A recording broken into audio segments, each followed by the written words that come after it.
Please join me in welcoming Denzel Washington.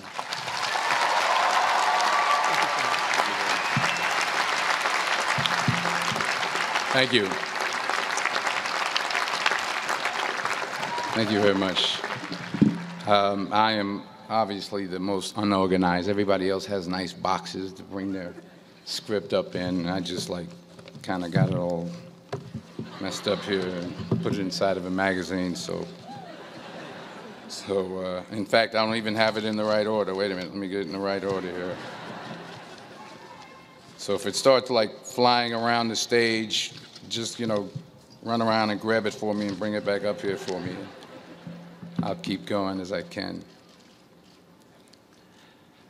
President Gutman, Provost Price, Board Chair Cohen, fellow honorees, beautiful honorees, and today's graduates. I'm honored and grateful for the invitation today. It's always been great to be on the Penn campus. I've been here before a lot of times for basketball games. My son played at the Palestra, played on the basketball team. Yeah, that's right. He played on the basketball team. Coach didn't give him enough playing time. We'll talk about that later. No, but I'm really pleased with the progress that Coach Allen has made, and no, I do. I really am, and I hope I'm the best success in the future. And I always get a warm welcome when I come to Pennsylvania, when I come to Philadelphia, except on the few occasions where I wear my Yankee cap.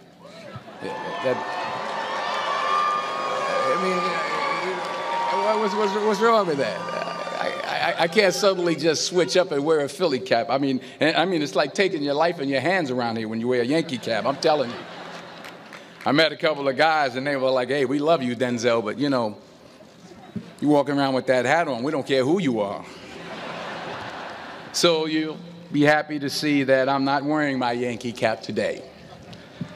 I'm wearing my Yankee socks, my Yankee T-shirt, my Yankee jock shorts, my Yankee underwear, my Yankee toe warmers, but not my Yankee cap. But still, I'll be honest with you, I'm a little nervous. I'm not used to speaking at a graduation of this magnitude. It's a little overwhelming. It's out of my comfort zone. You dress me up in army fatigues or throw me on top of a moving train, as someone said, unstoppable, or ask me to play Malcolm X, Reuben Hurricane Carter, or Alonzo from Training Day. I can do that.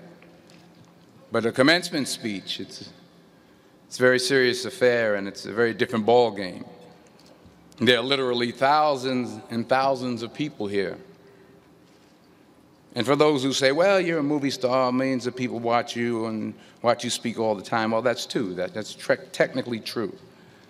But I'm not actually in the theater watching them watching me. I think that makes sense. I mean, I'm not there when they call for a fidget around or pull out their iPhones or text their boyfriend or scratch their behinds or whatever it is they're doing in the movie theater. But from up here, I can see every single one of you. And that makes me uncomfortable. So please, don't pull out your iPhones and don't text your boyfriend until after I'm done. Please. If you have to scratch your behind, I understand. Go ahead. I was thinking about this speech, what I should say. I figured the best way to keep your attention would be to talk about something, really like juicy Hollywood stuff. Like, I thought I could talk about me and Russell Crowe getting in arguments on the set of American Gangster, but I said, no, you're a group of high-minded intellectuals, you're not interested in that. Or maybe not. I thought about a private moment I had backstage with Angelina Jolie in a dressing room after the Oscars.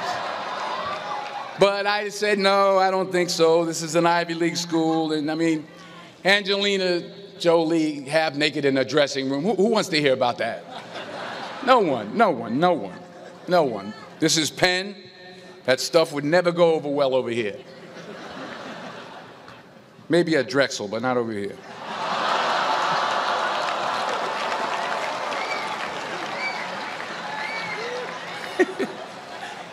Woo, I'm in trouble now. So I was back to square one, feeling the pressure. So now you're probably thinking, if it was going to be this difficult, this much pressure, why did I even accept today's invitation in the first place? Well, you know, my son goes here, that's number one. That's a good reason. And I always like to check to see how my money's being spent. And I'm sure there's some parents out there who can relate to what I'm talking about. Yeah. To everybody upstairs. And there were some other good reasons for me to show up. Sure, I got an Academy Award, but I never had something called a magic meatball after waiting in line for half an hour at the food truck. Yeah?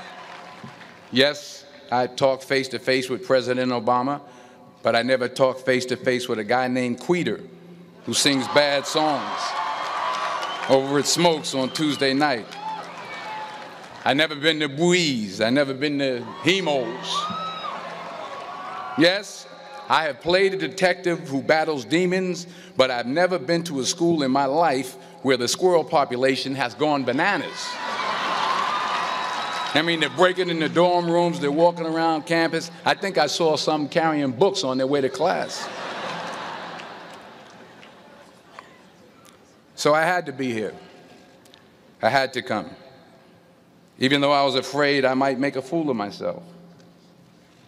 In fact, if you really want to know the truth, I had to come exactly because I might make a fool of myself. Now, what am I talking about? Here it is. I found that nothing in life is worthwhile unless you take risks. Nothing. Nelson Mandela said, "There is no passion to be found playing small and settling for a life that's less than the one you're capable of living." Now, I'm sure in your experiences in school and applying to college and picking your major and deciding what you want to do with life, I'm sure people have told you to make sure you have something to fall back on. Make sure you got something to fall back on, honey. But I never understood that concept, having something to fall back on. If I'm going to fall, I don't want to fall back on anything except my faith. I want to fall forward. I figure at least this way I'll see what I'm going to hit. Fall forward. This is what I mean. Reggie Jackson struck out 2,600 times in his career, the most in the history of baseball. But you don't hear about the strikeouts. People remember the home runs. Fall forward. Thomas Edison conducted 1,000 failed experiments. Did you know that? I didn't know that. Because the 1,001st was the light bulb. Fall forward. Every failed experiment is one step closer to success. You've got to take risks, and I'm sure you've probably heard that before, but I want to talk to you about why that's so important. I got 3 reasons, and you can pick up your iPhones. First, you will fail at some point in your life. Accept it. You will lose. You will embarrass yourself. You will suck at something. There's no doubt about it. And I know that's probably not a traditional message for a graduation ceremony, but hey, I'm telling you, embrace it, because it's inevitable. And I should know.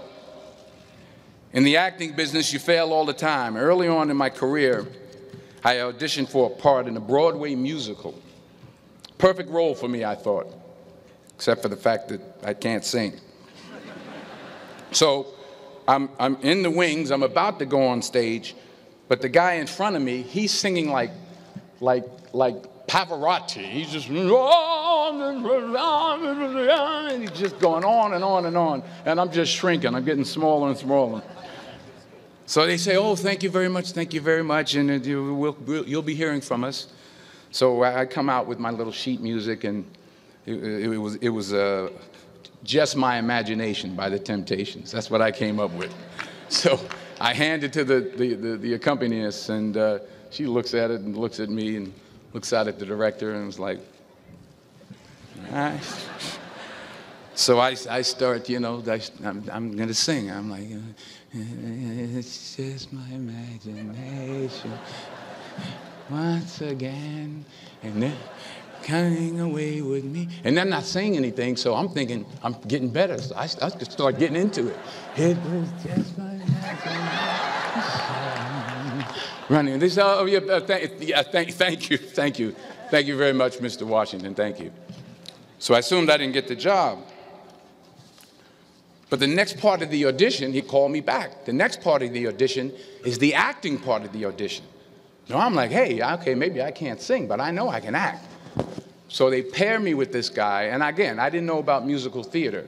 And musical theater is big, so they can reach everyone all the way in the back of the stadium. And I'm more from a realistic, naturalistic kind of acting where you actually talk to the person next to you. So I don't know what my line was. My line was, well, hand me the cup. And his line was, well, I will hand you the cup, my dear. The cup will be there to be handed to you. I said, oh, okay. Well, should I give you the cup back? Oh, yes, you should give it back to me because you know that is my cup and it should be given back to me. I didn't get the job. But here's the thing. I didn't quit. I didn't fall back. I walked out of there to prepare for the next audition, and the next audition, and the next audition. I prayed. I prayed, and I prayed. But I continued to fail, and fail, and fail. But it didn't matter, because you know what? There's an old saying, you hang around the barbershop long enough, sooner or later you're going to get a haircut. So you will catch a break, and I did catch a break. Last year, I did a play called Fences on Broadway. Someone talked about it. Won the Tony Award. And I didn't have to sing, by the way. But here's the kicker.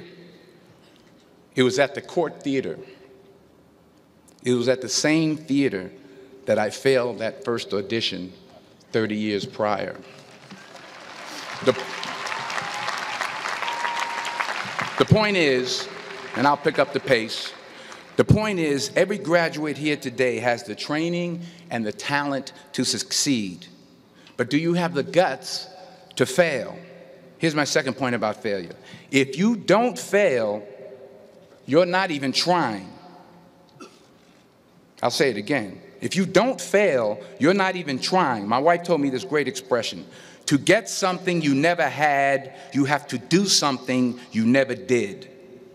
Les Brown's a motivational speaker. He made an analogy about this. He says, imagine you're on your deathbed, and standing around your deathbed are the ghosts representing your unfulfilled potential. The ghost of the ideas you never acted on. The ghost of the talents you didn't use. And they're standing around your bed, angry, disappointed, and upset. They say, we came to you because you could have brought us to life, they say. And now we have to go to the grave together. So I ask you today, how many ghosts are going to be around your bed when your time comes? You've invested a lot in your education, and people have invested in you. And let me tell you, the world needs your talents. Man, does it ever. I just got back from Africa like 2 days ago, so if I'm rambling on, it's because I'm jet lagged. I just got back from South Africa. It's a beautiful country, but there are places there with terrible poverty that need help. And Africa is just the tip of the iceberg. The Middle East needs your help. Japan needs your help. Alabama needs your help. Tennessee needs your help. Louisiana needs your help. Philadelphia needs your help. The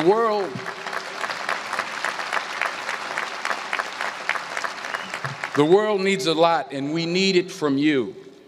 We really do. We need it from you young people. I mean, I'm not speaking for the rest of us up here, but I know I'm getting a little grayer. We need it from you, the young people, because remember this. So you got to get out there.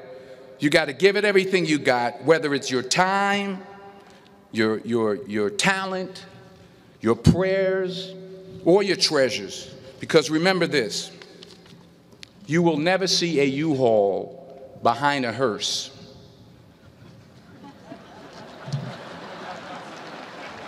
I'll say it again. You will never see a U-Haul behind a hearse. You can't take it with you. The Egyptians tried it, and all they got was robbed. So the question is, what are you going to do with what you have? I'm not talking about how much you have.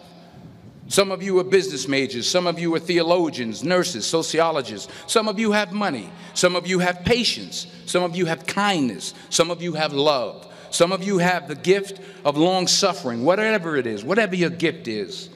What are you going to do with what you have? All right, now here's my last point about failure.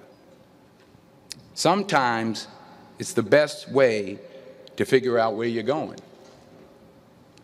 Your life will never be a straight path. I began at Fordham University as a pre-med student. I took a course called cardiac morphogenesis. I still can't say it. Cardiac morphogenesis. I couldn't read it. I couldn't say it. I sure couldn't pass it. So then I decided to go into pre-law, then journalism. And with no academic focus, my grades took off in their own direction. Yeah, down. I was a 1.8 GPA one semester, and the university very politely suggested that it might be better to take some time off. I was 20 years old. I was at my lowest point.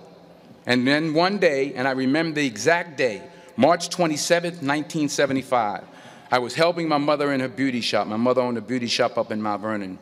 And there was this older woman who was considered one of the elders in the town. And I didn't know her personally, but I was looking in the mirror, and every time I looked at the mirror, I could see her behind me, and she was staring at me.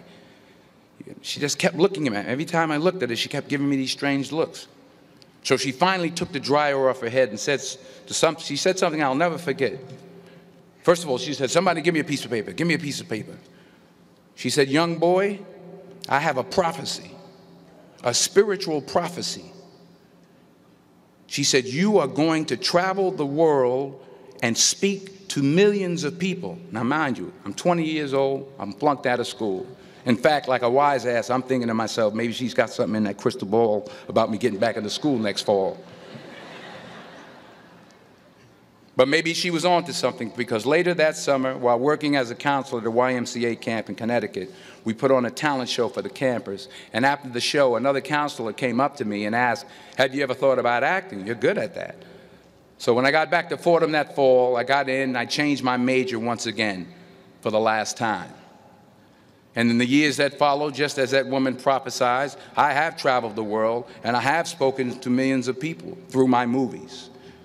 Millions who up till this day couldn't see me, who up till this day I couldn't see while I was talking to them, and they couldn't see me. They could only see the movie. They couldn't see the real me. But I see you today, and I'm encouraged by what I see. And I'm strengthened by what I see. And I love what I see.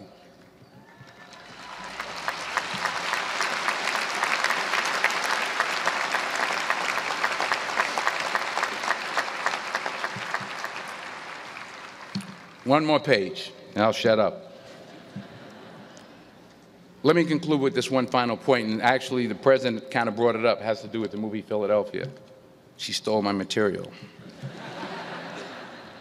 Many years ago, I did this movie called Philadelphia. We filmed some of the scenes right here on campus. Philadelphia came out in 1993. Most of you were probably still in diapers. Some of the professors, too. But that cracked me up. But it was a good movie. Rent it on, what do you call it, Netflix. It's a good movie. Rent it. I get 23 cents every time you rent it. Please, rent it. True. Parents up there, rent it. Netflix, please. Tell your friends, too. It's about a man played by Tom Hanks who's fired from his law firm because he has AIDS. He wants to sue the firm, but no one's willing to represent him until a homophobic ambulance chaser lawyer, played by yours truly, takes on the case. In a way, if you watch the movie, you'll see everything I'm talking about today. You'll see what I mean about taking risk or being willing to fail. Because taking risk is not just about going for a job. It's also about knowing what you know and what you don't know. It's about being open to people and to ideas. In the course of the film, the character I play begins to take small steps, small risks. He very, very, very slowly begins to overcome his fears. And I feel ultimately his heart becomes flooded with love. And I can't think of a better message as we send you off today. To not only take risks, but to be open to life, to accept new views, and to be open to new opinions, to be willing to speak at a commencement at one of the best universities in the country, even though you're scared stiff. While it may be frightening, it will also be rewarding. Because the chances you take, the people you meet, the people you love, the faith that you have, that's what's going to define you. So members of the class of 2011, this is your mission. When you leave the friendly confines of Philly, never be discouraged, never hold back, give everything you got. And when you fall throughout life, and maybe even tonight after a few many glasses of champagne, remember this: fall forward. Congratulations, I love you, God bless you, I respect you.